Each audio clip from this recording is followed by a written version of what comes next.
আমাদের শ্রমিকরা বিদেশে মুখ দেখাতে পারছে না, আমাদের সন্তানরা স্কুলে যেতে পারছে না, আমাদের সন্তানরা বিশ্ববিদ্যালয়ে যায় পড়াশোনা করছে না, আমাদের সন্তানরা বিশ্ববিদ্যালয়ে যে লাশ হয়ে ফিরে আসে। আপনারা কি ক্ষমতা এই জন্য দখল করেছেন? স্বৈরাচার উৎখাত করেছেন, আমরা আনন্দিত হয়েছি।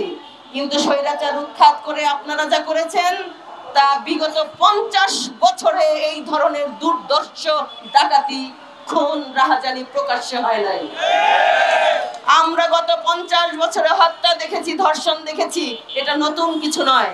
টাকা পাচার দেখেছি, এটা নতুন কিছু নয়। কিন্তু আপনারা যা করেছেন তা বাংলাদেশের মানুষ কোনোদিন কল্পনাও করে নাই।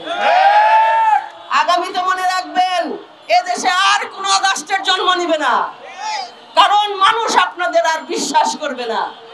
মানুষ বুঝতে পেরেছে আবেগের মূল্য কত।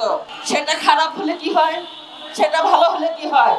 এদেশের মানুষ যেদিন আবেগের মূল্য বুঝবে, যে ডাকবে তার সাথেই চলে যাব, তার অতীতের পরিচয় কি, তার অতীতের কর্মকাণ্ড কি, তার বাবার পরিচয় কি, তার পেশার পরিচয় কি, তার অতীতের পরিচয় কি।